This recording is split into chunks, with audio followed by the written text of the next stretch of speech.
Hello, everyone, and welcome once again to the Radiance Church Daily Devotions. We are continuing with our devotional series on good manners and right conduct, and this is now part number 28. Today's episode is entitled, Be a Good Host. Wala pong salitang host sa Pilipino. Ang ibig sabihin ng host ay taong tumatanggap ng bisita. So ngayong araw ay pag-aaralan po natin paano maging mabuting tagapagtanggap ng bisita. 1 Peter chapter 4 verse 9 says, Show hospitality to one another without complaining.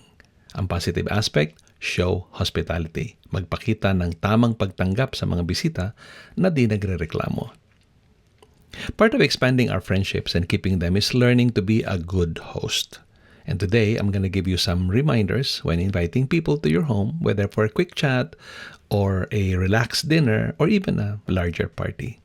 Iayos ko to mula sa arrival o preparation, arrival hanggang sa departure. Katulad ng ginawa natin kahapon.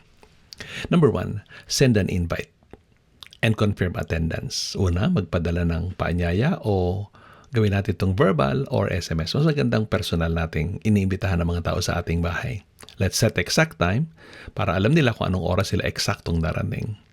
Number 2, create a comfortable and welcoming environment. Ito mahalaga. Ang ibig sabihin, siguraduhin mong bago ka magpapasok ng tao sa bahay mo, na malinis ang iyong bahay, orderly, presentable, wala mga clutters dun sa sala kung saan sila papasok para maramdaman nilang welcome sila.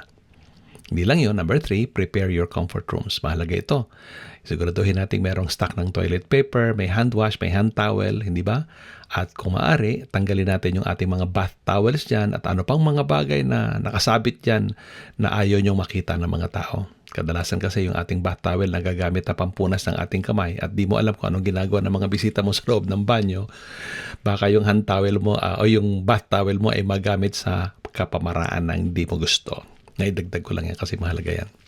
Number 4, prepare snacks or food in advance so you won't be caught running around as they arrive. Hindi yung kung kailan dumating ang tao, saka ka magpapabili ng pagkain o magpapa-order sa delivery boy.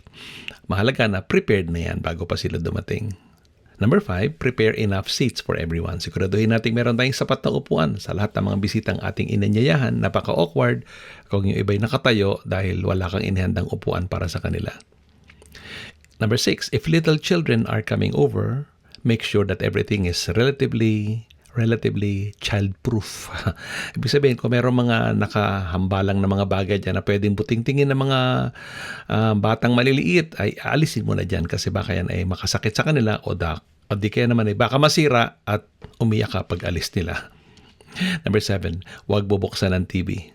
Don't or never turn on your TV set while visitors are in the house. Napaka-pangit nung senaryo na may mga bisita tapos mayroong pulutong na mga tao nakaharap sa TV, di ba? Hindi ethical yan. Not unless na mayroong nag-invite mo sila para sa karaoke night, o yan, pwede mo buksan ng TV. Number 8 ay isa sa pinakamahalagang bagay sa panuntunang ito ay dress presentably. O makinig dress presentably. Kung ano ang ating sinusuot, expression niya ng ating respeto sa mga tao, lalong na sa ating mga bisita. Kapag tayo nag-entertain ng bisita, huwag tayo magsusuot ng mga pambahay. Huwag nakakamiseta, naka-duster, naka-short pants na gulagulanit na walang garter. Kasi kapag hindi magandang ating kasuotan, kapag tumatanggap tayo ng bisita, unethical yan.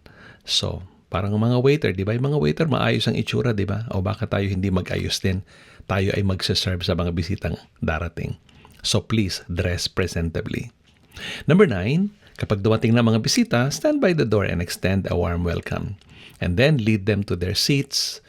And then, maaga pa, sa pasimula pa lang, pagpasok pa lang nila sa bahay, pakituro mo na kung saan ang toilet, saan ang pwedeng kumuha ng inumin, saan ang kusina, para hindi na sila magtatanong maya-maya ng konti kasi mahirap yung habang nasa kusina ka, busy ka doon, lahat nagtatanong kung saan ang toilet, saan ang inumin, at kung ano-ano pang mga tanong. Number 10, kung sila'y dumarating o if they're coming for a quick chat, merong mabilisan lang na pagdalaw, offer snacks and drinks. Huwag nating pababayaang ang bisita ay dumating at umalis na di man lang uminom ng malamig na tubig o kape man lang. Laging dapat merong snack para sa kanila. Now, if you have invited them for dinner, number 11, set up your dining table before they arrive. Ang ibig sabihin, Bago pa sila dumating, nakaayos na yung lamesa para pagpasok nila ng bahay, alam nilang sila ay expected, and that will make them excited. Number 12, when setting food on the table, tandaan natin, make it visually appealing. Ibig sabihin, magandang tingnan ang hapagkainan. Tama ang pagkakalagay ng mga pinggan, maayos ang pagkain na nasa mga dishes, may mga serving spoons, at higit sa lahat, yung kaayusan, di ba? Maayos tingnan, maayos ang lahat, hindi nakahambalang ang mga ulam o pagkain sa iba't ibang mga bahagi ng lamesa.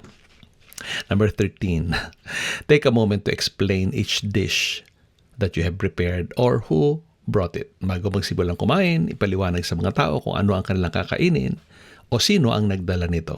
Mahalagang maliwanagan sila, baka may mga allergies yung mga tao dyan, may hindi kumakain ng baka o baboy o hipon, para alam nila kung ano ang kanilang pipiliin. Number 14, start the meal by thanking everyone for coming and then lead them in prayer. Napakahalagang patotoo na tayo nananalangin bago tayo kumain bilang mga mananampalataya ni Kristo. Number 15, have everyone seated face to face and ensure that you, the host, eat with them. Tandaan po natin, number 16, na tayo ay nag-anyaya to entertain our visitors. So, pangit tingnan yung nag-entertain tayo ng bisita pero wala naman tayo sa lamesa. Nandun tayo sa kusina, busy kasi nga hindi mo hinanda ng maaga. Kaya eto ka, di kanda maganda ugaga, isa ka ng aligaga dahil nag-prepare ka pa habang kumakain ng iba. Tandaan natin, nandun tayo para i-entertain sila. So please, sit down and face them. Number 17, engage in a healthy and fun-filled conversation. Kinakailangan ng usapan sa pagkainan ay masaya. So choose the right topic that all can identify with. Hindi yung mga chismis, hindi yung mga nakakainis, hindi yung mga nakakaasar na kwentuhan at saka mga nakakasukang kwento. Siguraduhin po natin ang ating pinag-uusapan ay nasa maayos na kapabaradan.